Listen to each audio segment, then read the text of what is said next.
UP में दो परिवारों के 7 सदस्यों की हत्या। प्रयागराज और गोंडा में दिल दहला देने वाली वारदात। राम राज्य में कब लगेगा कत्लों पर अंकुश।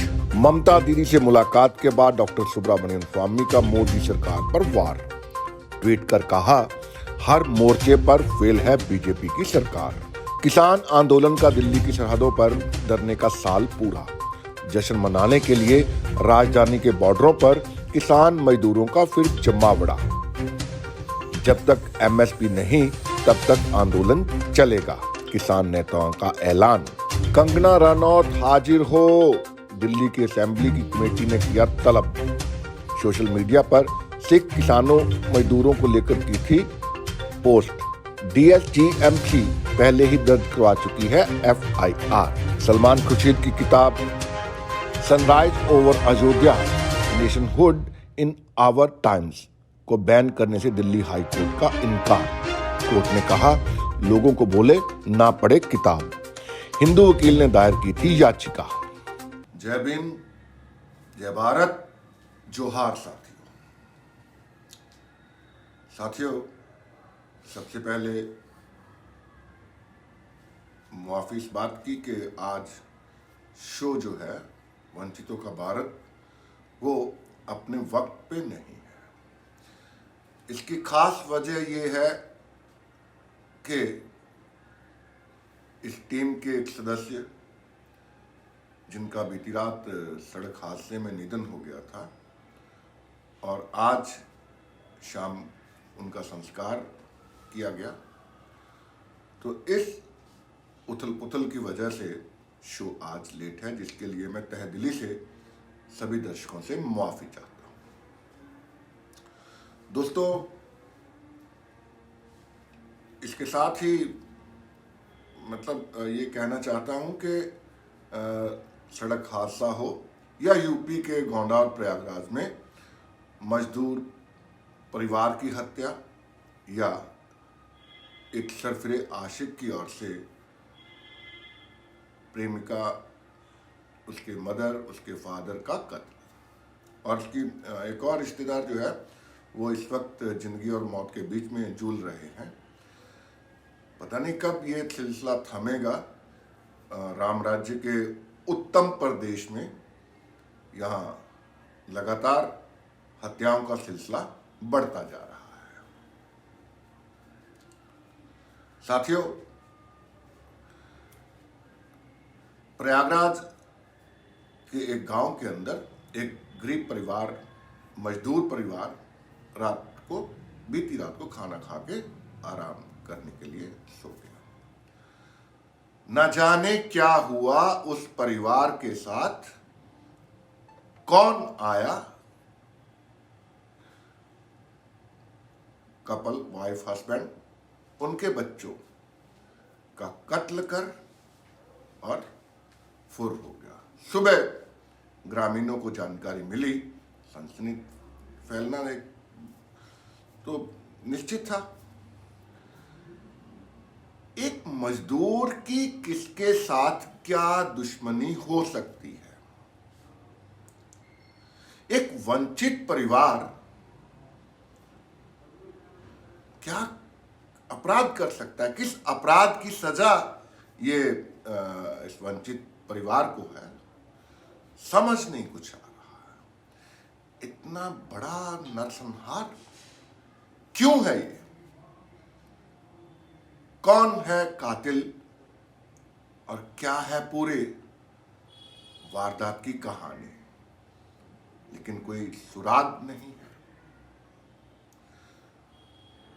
पुलिस लगी हुई है, आला पुलिस ऑफिसर्स ने घटनास्थल का दौरा किया है, लेकिन अभी तक पुलिस कुछ कहने की स्थिति में नहीं है।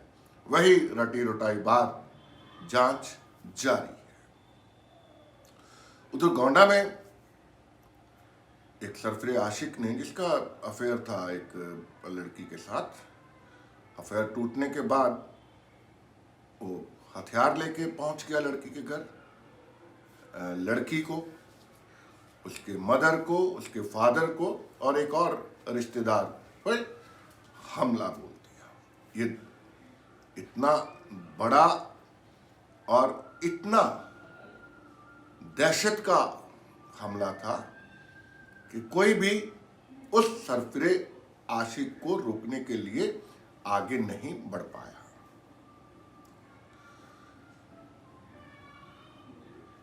जर्जर कानून व्यवस्था और यूपी कहानी लंबी है। ग्राफिक्स के जरिए बताएंगे आपको कि 2016 से आज तक कितने मर्डर यूपी के अंदर हुए हैं। मीडिया के एक हिस्से ने गोंडा की खबर तो दी है, खबर तो प्रयागराज की भी दी है, लेकिन विस्तृत जानकारी नहीं मिल रही। वंचितों के कत्लो गारत, परिवार की, पूरे के मजदूर परिवार की, पूरे के पूरे परिवार की हत्याएं बहुत कुछ कहती है। ये दर्दनाक चीजें कब खत्म होगी, कब अंकुश लगेगा हत्याओं के इस सिलसिले पर? कौन है बताने वाला, कौन है जवाबदेह? यूपी बदल गया, भारत बदल गया, फिर ये कत्लो गारत क्यों? कानून का डर क्यों नहीं? क्यों लोग अपराध की ओर लगातार बढ़ रहे हैं? यूपी अपराधियों से मुक्त, हर मंच पे भाषण सुनने को मिलते हैं। अगर यूपी अपराध से मुक्त है, फिर कौन है इस कत्लो गारत का जिम्मेदार? अगर यूपी अपराध मुक्त है तो क्यों डेटा बढ़ता जा रहा है मर्डर्स का? कौन देगा जवाब? बड़ा है सवाल। प्रयागराज के गोहरी गांव के निवासी फूलचंद पासी, जिनकी आयु करीब 50 बरस की है, मजदूरी कर परिवार चलाते थे। पत्नी 47 बरस, पुत्री 17 बरस और बेटा 10 बरस। आज हम लोगों को छोड़ के जा चुके हैं, उस जगह यहां से कभी वापस नहीं आएंगे। ऐसी ही घटना गोंडा की है। अब ग्राफिक्स के जरिए बताते हैं आपको कि यूपी में साल 2016 से आज की तारीख तक कुल 20,816 मर्डर हुए हैं। एनसीआरबी का ये डेटा है। अगर 2016 की बात करें तब समाजवादियों की सरकार यूपी के अंदर थी। उस वक्त 4,889 मर्डर यूपी में हुए। 2017 में सरकार बदली, मार्च का महीना था, और तब 2017 में 4,324 हत्याएं। उसके आगे 2018 में 4,018 मर्डर। 2019 में 3,806 मर्डर और 2020 में 3,779 मर्डर रिकॉर्ड किए गए यूपी के अंदर। मतलब 5 साल के अंदर यूपी 20,816 कत्ल की गवाह बनी। उत्तम प्रदेश और भयमुक्त प्रदेश, लेकिन डेटा आपके सामने है। क्यों यूपी हत्याओं के लिए कुख्यात है? सवाल उठाइए। इस मुद्दे पे, इस बड़े मुद्दे पे बात करेंगे कानून के जानकारों से भी और यूपी के बाशिंदों से भी। इस पे बात करेंगे, लेकिन पहले सुन लीजिए विजय आजाद क्या कह रहे हैं। इस वक्त फोन लाइन पे हमारे साथ मौजूद है मैनपुरी यूपी के दलित चिंतक विजय आजाद। विजय आजाद ग्रीन सिग्नल नाम से भी यूपी में समाज के आंदोलन को आगे बढ़ा रहे हैं। विजय, मैनपुरी से काफी दूर आपके अंतिम छोर प्रयागराज, जिसका नाम बदल के रखा गया था, इलाहाबाद का नाम प्रयागराज बदल के रखा था, वहां पे एक दलित परिवार के 4 सदस्यों की निर्मम हत्या बीती रात की गई जी। और एक जो जानकारियां सुबह से मैं जुटा रहा हूं, सामने जो जानकारी आ रही है वो ये है कि परिवार का किसी ठाकुर के साथ कुछ विवाद था। क्यों विवाद था? एक मजदूर का किसी के साथ, एक वंचित का किसी के साथ क्या विवाद हो सकता है, पहली बात। दूसरी बात, पुलिस अभी तक कोई सुराग ढूंढ नहीं पाई है। हालांकि पुलिस के सूत्रों ने मुझे जानकारी दी है कि ये ठाकुर वर्सेस वंचित अत्याचार की कड़ी है। आपका पहला रिएक्शन क्या है? जी, आपका पहला रिएक्शन क्या है? मुझे सुन पा रहे हैं आप? हाँ, देखिए, ये कोई पहली घटना नहीं है। यूपी में जब से भाजपा सरकार आई है तब से लगातार मैंने सब वो एनसीआरबी के सब डेटा मैंने निकाला है 2000। साथियों, ये बड़ी खबर है। ये जानकारी हमें दे रही है फारूकी जिला कांग्रेस महिला की अध्यक्ष हैं प्रयागराज की। उनका कहना है कि ये ठाकुर वर्सेस दलित नरसंहार है। मध्यकाल की ओर फिर से जा रहे हैं हमने भारत के अंदर। फारूकी गहराई से और छानबीन के बाद ये बात कर रही है। एक ट्वीट भी किया है चंद्रशेखर रावण ने, चीफ है भीम आर्मी के। यूपी में जिस जगह भी जुल्म सितम होता है वहां पहुंच जाते हैं। उन्होंने ट्वीट भी किया है, वो भी आपको दिखाएंगे। 16 से लेके आज की तारीख तक मेरे पास सब चीजें हैं, मेरे पास हर जानकारी है। आप ये बताइए कि ये जो नरसंहार है जी, ये दिल दहला ही नहीं रहा है, इतना ज्यादा ये दहशत का एक आलम है आज उस फाफामऊ गांव के अंदर। जी, तो इस तरह की घटनाओं को रोकने के लिए क्या करना चाहिए? इस प्रकार की घटनाओं को रोकने के लिए सबसे पहले जातीय हिंसा फैलाने वाले लोगों के खिलाफ कठोर कार्रवाई करनी चाहिए, जिसमें हमारी उत्तर प्रदेश सरकार पूर्ण से विफल है। क्यों विफल है? विफल इसलिए है क्योंकि हमारे राज्य की सरकार जाति और धर्म के नाम पर काम करना जानती है, ना तो विकास के नाम पर काम करना जानती है, ना ही कानून की परिभाषा उसे ढंग से मालूम है। कल संविधान दिवस है जी, और ये आप लोग यूपी में होने दे रहे हैं सब कुछ। कल संविधान दिवस है। हम अपने देश के तमाम लोगों को संविधान की प्रति जागरूक करेंगे और संविधान के द्वारा जो हक अधिकार मिला है उस हक अधिकार के बारे में बताने का काम करेंगे। लेकिन ये हक किसने? संविधान ने तो ये हक दिया नहीं कि एक ठाकुर का परिवार या कोई ठाकुर एक दलित के परिवार को तहस नहस कर दे, कत्लो गारत कर दे, पूरा परिवार खत्म कर दे। देखिए, संविधान ने ऐसा नहीं दिया, लेकिन सावरकर विचारधारावादी ये लोग जो सावरकरवादी विचारधारा को सर्वोपरि समझते हैं, ये लोग देश की अखंडता को बनाए रखने वाली अम्बेडकरवादी विचारधारा पर काम करने वाले लोगों के साथ आए दिन अत्याचार करते हैं। क्यों? और ऐसे लोगों को सुधारने के लिए ही हमने भीम आर्मी संगठन को बनाया है जी।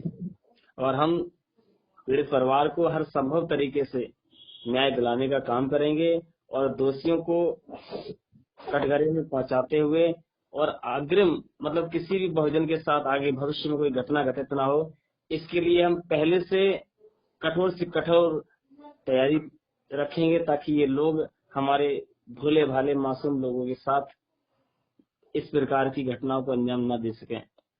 एनसीआरबी यानी नेशनल क्राइम रिकॉर्ड ब्यूरो के डेटे जारी हुए थे और उसमें ये कहा गया था कि यूपी सबसे अव्वल है। हालांकि मध्य प्रदेश उससे भी आगे है और फिर राजस्थान जो है, तीनों साथ साथ में है। यूपी से आप मध्य प्रदेश जाए, मध्य प्रदेश से आप राजस्थान जाए, तो तीनों जगह पे वंचित समाज जो है वो इस अत्याचार का शिकार सबसे ज्यादा है। ये आंकड़े हैं एनसीआर। क्योंकि ये तीनों राज्य राजनीति की परिभाषा को समझने लायक हो गए हैं, समझ रहे हैं। तीनों राज्यों की जनता लगातार अपने हक अधिकारों के प्रति जागरूक हो रही है। जागरूक होने से भाजपा सरकार को बहुत ज्यादा नुकसान हो रहा है, इसलिए जातीय हिंसा फैलाने का काम कर रहे हैं, नरसंहार करने का काम कर रहे हैं, ताकि जो एससी एसटी ओबीसी माइनॉरिटी का जो वोट एक साथ है, इस वोट को ये लोग डिवाइडेशन करने के लिए इस प्रकार की नरसंहार जैसी घटनाओं को अंजाम दे रहे हैं। एससी एसटी और ओबीसी माइनॉरिटी, ओबीसी मतलब बहुजन। जी हाँ, आज बहुजन को बिखरा पड़ा है। बहुजन को बिखराने के लिए ही ये लोग जाति विशेष घटनाओं को अंजाम दे रहे हैं, चाहे वो हाथरस कांड में मनीषा वाल्मीकि हो, या फिर आप देख सकते हैं लगातार इस प्रकार की घटनाएं घटित हो रही हैं। भिन्न भिन्न एससी एसटी ओबीसी माइनॉरिटी जाति के घटना एक नहीं है, वारदात एक नहीं है, लेकिन मेरा समाज, वंचित समाज कब इसको रोक पाने के लिए आगे आएगा?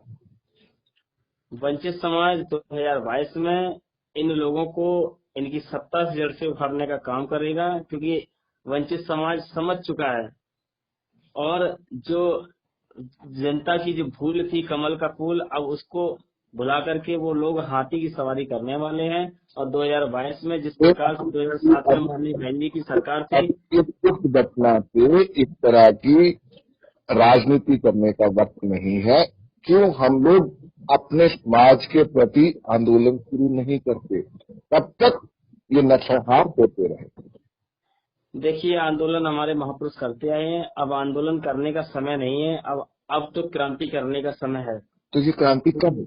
और यह क्रांति कब होगी इसके लिए मैं आपको बता दूं, सहनशीलता की जो भावना थी वो लगभग इस भाजपा सरकार में खत्म हो चुकी है। और सहनशीलता की जब भावना खत्म हो जाती है, वहीं से क्रांति की शुरुआत होती है। तो क्या मैं ये मान के चलूं कि ये जो पातामऊ गांव की घटना है, प्रयागराज नाम बदल दिया, लेकिन वो बाकी सब कुछ नहीं बदला। जी, आज भी वो उत्पीड़न, आज भी जात पात ऊंच नीच, इसके खिलाफ आंदोलन करेंगे कल से आप?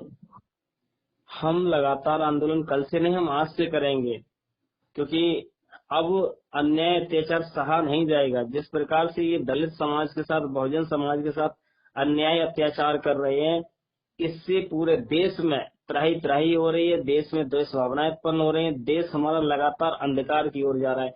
देश की सुरक्षा की खातिर यदि इन स्वर्णों को मुंहतोड़ जवाब देने के लिए हमें सड़कों पर आना पड़े तो हम आएंगे, इन्हें मुंहतोड़ जवाब देने के लिए इनके कार्यालयों पर धरना देना पड़े तो हम धरना देंगे, लेकिन हम इनको छठी का दूध याद दिलाकर ही हम पीछे नहीं हटेंगे। लेकिन लोकतांत्रिक जमहूरियत के बाबा साहब के शिक्षा के अकॉर्डिंग। जी धन्यवाद विजय आजाद, आप हमसे जुड़े, आपका बहुत बहुत शुक्रिया। बहुत बहुत धन्यवाद आपका भी। जय भीम। जय। साथियों, हम लोग कैमरा के सामने तो बहुत कुछ कहते हैं, लेकिन जमीनी हकीकत इसके एकदम उलट है, एकदम उलट। फूलचंद पासी के पूरे परिवार को फूलचंद पासी, उनकी पत्नी, उनकी बेटी, उनके बेटे को किस तरह से जालिमों ने खत्म कर दिया। कब तक ये सब होता रहेगा? कौन देगा जवाब? कब रुकेगा ये? साथियों, इस पूरे मामले पर, इस पूरे मसले पर गौहरी गांव के ये जो नरसंहार हुआ है, जिसमें फूलचंद पासी उम्र 50 साल के करीब मजदूर की जो हत्या की गई है, उसके परिवार की हत्या की गई है, इस पूरे मामले पर हमारे साथ इस वक्त फोन लाइन पे मौजूद है महिला कांग्रेस अध्यक्ष प्रयागराज की खुशनवेदा फारूकी। जी नमस्कार। नमस्कार, स्वागत आपका। हालांकि इस खबर पे, ये जो हम फूलचंद पासी के परिवार के मर्डर की खबर पे स्वागत तो नहीं करना चाहिए। जी दुखद घटना बहुत। एक परंपरा है, उस परंपरा का निर्वाह दुख में भी करना पड़ता है। जी। फारूकी, बताइए कि क्या है पूरा मामला, और आपका गांव शायद पास में ही है या आप इसी गोहरी गांव के ही हैं आप? नहीं, हमारा गांव वहाँ से 35 किलोमीटर पहले पड़ता है जी। लेकिन हम लोगों ने जब इस घटना के बारे में सुना, हम लोग वहाँ मौके पे पहुँचे। वहाँ पे हमने देखा कि 17 साल की उनकी बेटी जी और 12 साल का बेटा और पति पत्नी, वो लगभग 45 से 50 साल की उम्र में थे दोनों जी। चारों की निर्मम हत्या कर दी गई थी जी। और वहाँ का जो मामला मुझे समझ में आया, जो मैंने जानकारी ली वहाँ पे जी, उससे ये पता चला कि ये हत्या जो है 1 महीने पहले कोई ठाकुर था जी, उनसे उनका झगड़ा हुआ था। उस बेस पे अभी पुलिस छानबीन कर रही है। मतलब ये जो है जातिवाद हत्याकांड है? जी, वैसा ही लग रहा है अभी शुरू में। मतलब आप ये बहुत बड़ी जानकारी दे रहे हैं मुझे कि फूलचंद पासी के परिवार को स्वर्ण जाति के लोगों ने पूरे परिवार को खत्म कर दिया है। जी बिल्कुल। आपकी जानकारी के मुताबिक पुलिस इसी एंगल पे जांच कर रही है? हाँ, इसी एंगल पे जांच कर रही है, लेकिन मैंने पुलिस वालों से भी बात की तो स्पष्ट तौर पे वो अभी कुछ भी बताने के लिए नहीं है। उन्होंने कहा कि ये हत्या भी हो सकती है। वो बहुत गरीब फैमिली थी, बहुत छोटा घर था जी। लूटपाट के हिसाब से भी उसको नहीं कहा जा सकता है। जी। मजदूर के घर में लूटने के लिए क्या मिलेगा? वंचित समाज के व्यक्ति के घर में लूटने को क्या मिलेगा? जी बिल्कुल जी। तो बड़ी दुखद घटना है ये। यूपी में जंगल राज तो व्याप्त है। ये इससे पहले हमारे यहाँ पिछले वर्ष की यही सर्दी की घटना ही है। मेरे पास पूरा डेटा है एनसीआरबी का कि पिछले 5 सालों में 20,816 जो हत्याएं हुई है। मेरे पास पूरा डेटा है, मैं उस पर आऊंगा। लेकिन मैं आपसे ये समझना चाहता हूँ, ये जो आपने एक एंगल दिया है मुझे कि ठाकुर वर्सेस जी, मतलब क्या लगता है आपको कि कहाँ से शुरू होता है ये कहानी, किस तरफ जा रही है? ये क्या जानकारी मिल पा रही है आपको? ये अगर उनकी फूलचंद जी की कही जाए तो ये तो सीधे दुश्मनी का एंगल लग रहा है और जातिवाद का लग रहा है, जैसा कि वहाँ के लोगों से जानकारी मुझे मिली है। जी। बाकी ये जातिवाद का मसला तो पूरे भारत, पूरे उत्तर प्रदेश में जब से ये बीजेपी की सरकार आई है जी, तब से चारों तरफ इसी तरह का माहौल है। आप देख लीजिए, हर कहीं आपको। मैं इस मुद्दे पे आता हूँ। पहले फाफामई जो है, वो गांव जो है, जिस गांव में ये सब कुछ हुआ है जी, उस गांव में कितनी सनसनी है, और पुलिस की जांच आपने बता दिया, पुलिस की जांच जो है वो उस एंगल पे पुलिस ने जांच शुरू कर दी है, लेकिन सुराग क्यों नहीं मिल रहा? ये जो पूरा मर्डर मिस्ट्री है, ये जो वो उसको क्या बोलते हैं, पैसा दे के तो नहीं हत्या करवाई गई है प्रोफेशनल लोगों से? जी, अभी पुलिस किसी निष्कर्ष पे नहीं पहुंची थी। हम लोग जब गए थे वहाँ पे जी, हम लोगों ने डिमांड करी भाई कि गरीब के साथ इतने 4 लोग, पूरी फैमिली खत्म हो गई जी, तो उसकी जो है जांच सीबीआई से कराई जाए और कायदे से उसकी जांच हो, अच्छे से हो कि आखिर बहुत बड़ी बात आप कर रहे हैं कि यूपी पुलिस जो है वो मतलब जांच नहीं करने की स्थिति में है, इसलिए आप सीबीआई जांच की मांग कर रहे हैं आप? जी, हम लोग सीबीआई जांच की मांग कर रहे हैं। हम लोग यथासंभव उनकी हर जगह उनके साथ खड़े, उनकी मदद भी करेंगे जहाँ भी हो सकेगा। जी। अब कौन करेगा इस पूरे परिवार की पैरवी?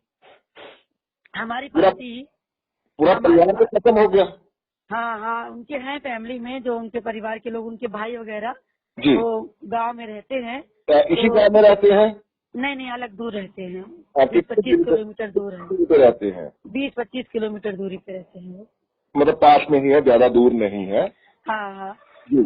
तो पोस्टमार्टम रिपोर्ट सब कुछ पोस्टमार्टम हो चुका होगा और डेड बॉडीज जो है वो परिवार को दे दी गई होगी? अभी हम लोग के सामने तो वो लेके गए थे। हम ओके। लोग जब तक वहाँ थे तब तक डेड बॉडी वापस नहीं आई थी। वापिस नहीं आई थी? जी। तो क्या लगता है कि कब तक मतलब अब तो रात हो चुकी है और जी, अब आ गई होगी संभवतः अब आ गई होगी? जी। जी। तो मतलब मजदूर के परिवार ने खाना खा के सो गया और रात के अंधेरे में ये कत्लो गारत हो गई। जी, बिल्कुल। कत्लेआम ही कहेंगे इसको। जी। ये जो है किस तरफ जा रही है? जी। यूपी जो है, जिसको उत्तम प्रदेश कहा जाता है, जिसको अपराध मुक्त प्रदेश कहा जा सकता है। अपराध का घर है ये। जिसने भी मुक्त कहा उसने गलत कहा है। यूपी गर्क की ओर जा रही है। यहाँ दिन प्रतिदिन बहू बेटियां कोई सुरक्षित नहीं यहाँ पे।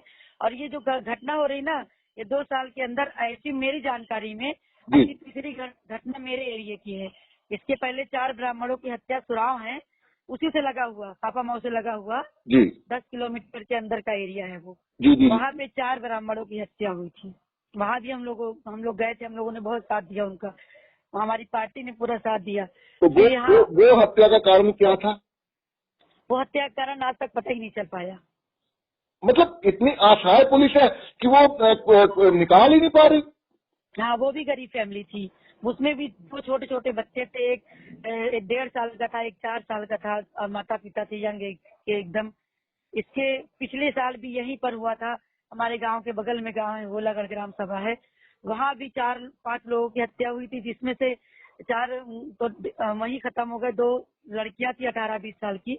एक उनके पिता थे, एक लड़का था 22-23 साल का। और माँ बच गई। माँ का गला काटे लेकिन वो बच गई थी। लेकिन वो बोल नहीं सकती थी। बाद में उसका तो दूसरा एंगल निकाल के लाए कि अरे लड़की थी, लड़के से किसी लड़की का कुछ ऐसा।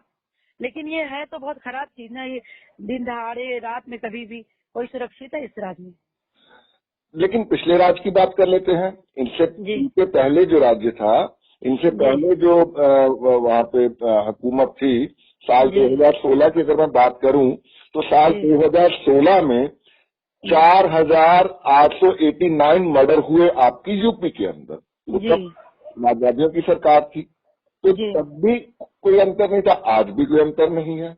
अंतर तो नहीं है, बढ़ रहा है। अंतर तो नहीं था तब भी, लेकिन अब ज्यादा ही बढ़ रहा है। तो गृह मंत्री तो यूपी को बोलते हैं कि अब लड़की रात को एक्टिवा लेकर निकल सकती है। कहीं नहीं, ये सब झूठे वादे हैं।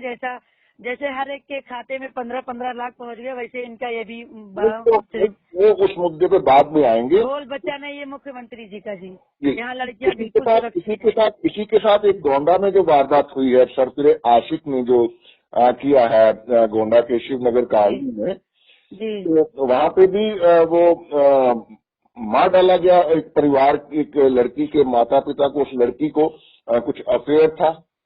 ये क्या हो रहा है यूपी के अंदर? ये जंगल राज है। ये अफेयर का टोला पहनाया जा रहा है। जहाँ पुलिस नाकाम हो रही है, कोई चीज बता नहीं पा रही, तो सीधे सीधे जो है वो अफेयर है और दुश्मनी है ऐसा कह के पल्ला झाल। मगर हम लोग पल्ला नहीं झालने देंगे। क्या कर रहे हैं इसके लिए? क्या कर रहे हैं? अगर आप जंगल राज का तगड़ा लगा रहे हैं इस सरकार के ऊपर, तो ये क्या कर रहे हैं आप? कांग्रेस क्या कर रही है? हम लोग हर संभव प्रयास करेंगे। जो भी इनके साथ हुआ है उसके खिलाफ सड़क से लेकर सदन तक, जहाँ तक हमको उच्च न्यायालय है, जहाँ तक जाना पड़ेगा, इनके साथ हम जाएंगे और न्याय दिलाने की कोशिश करेंगे। तो हमारी पार्टी हर अन्याय के खिलाफ खड़ी है। आपकी पार्टी हर अन्याय के खिलाफ खड़ी है। कितने लोगों को आपने न्याय दिलाया है?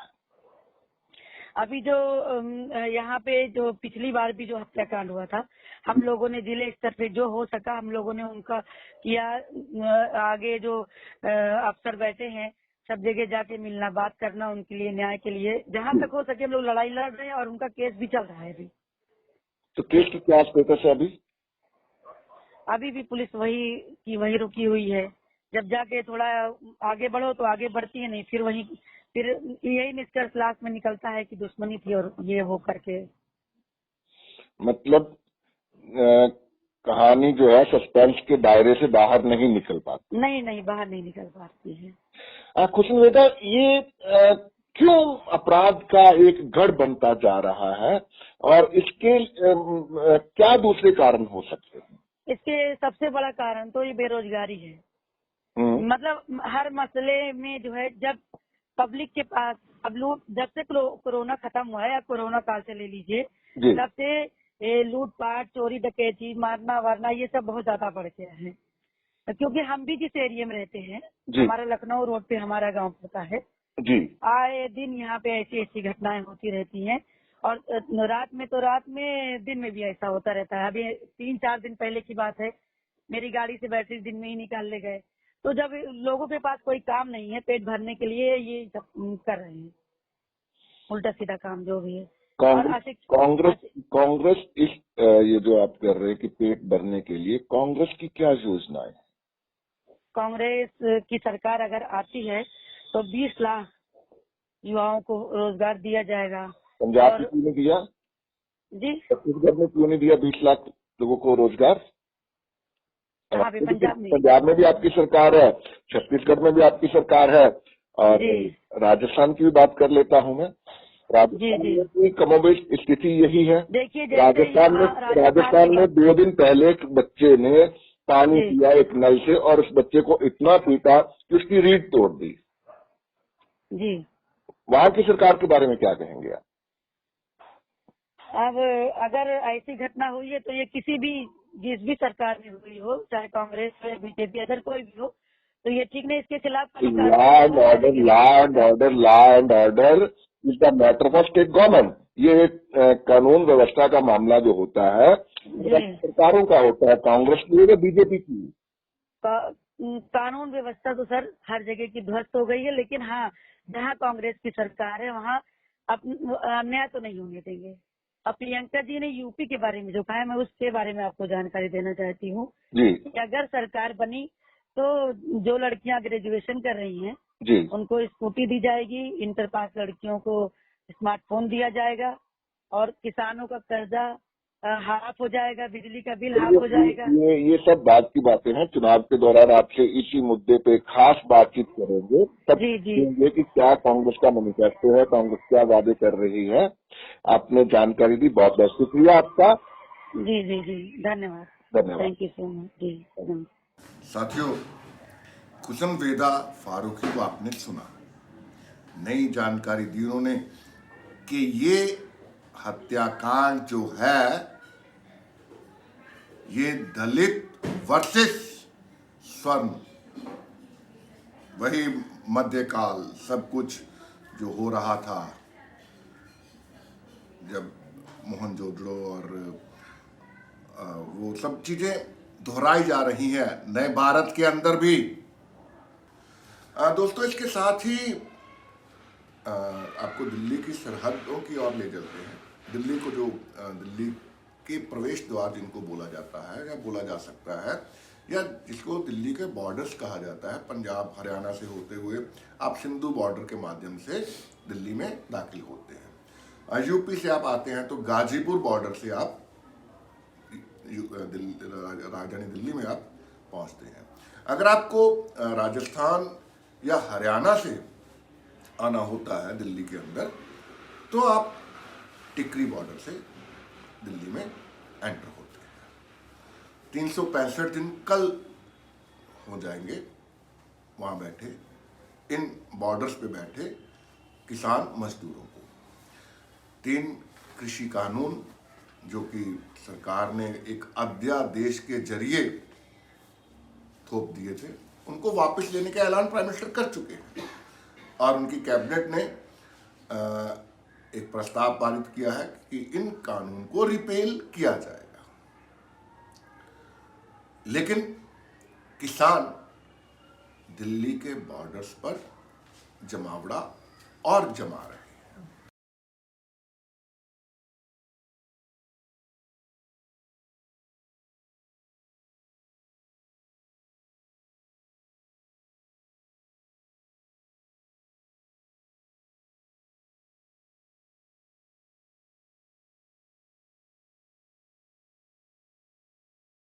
ਸਰਕਾਰ ਸਾਡੀ ਐਮਐਸਪੀ ਨੂੰ ਖੋਣ ਲੱਗੀ ਹੋਈ ਹੈ, ਐਮਐਸਪੀ ਖੋਣ ਦੀ ਤਿਆਰੀ 'ਚ ਹੈ।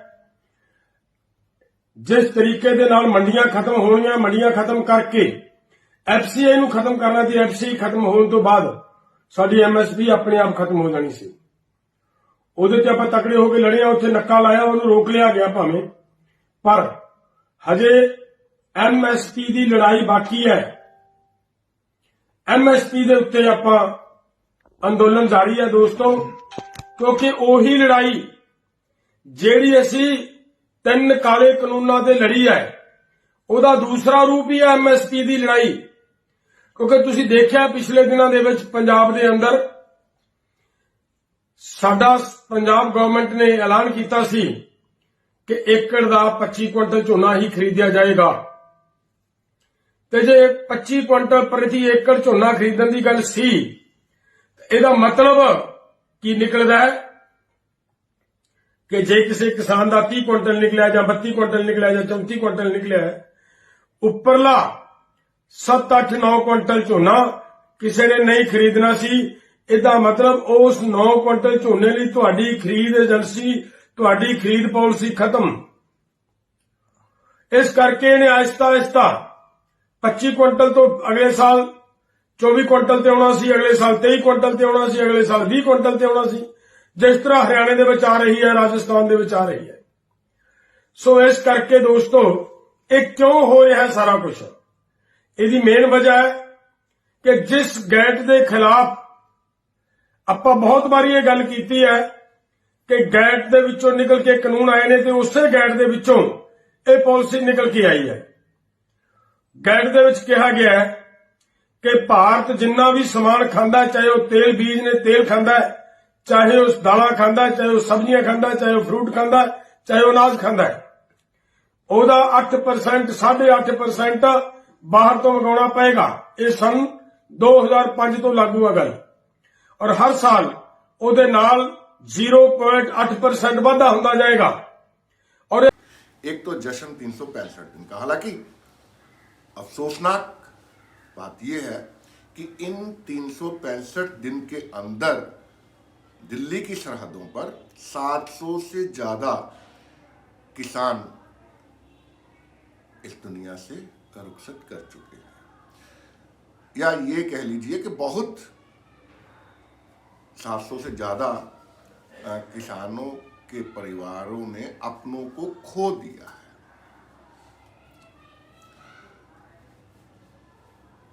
आज भी पंजाब हरियाणा से ट्रैक्टर ट्राली के साथ दिल्ली के बॉर्डरों पर जाने के लिए लोग सड़कों पे आप देख सकते हैं। इसके साथ ही किसान नेताओं का कहना है कि शोर है बहुत ज्यादा मुल्क के अंदर कि जब कानून रिपेल होने की प्रपोजल कैबिनेट ने कर दी है, फिर आंदोलन क्यों? तो जवाब में किसान नेता कहते हैं एमएसपी की गारंटी दो। जब तक एमएसपी की गारंटी नहीं तब तक आंदोलन ऐसे ही चलता रहेगा।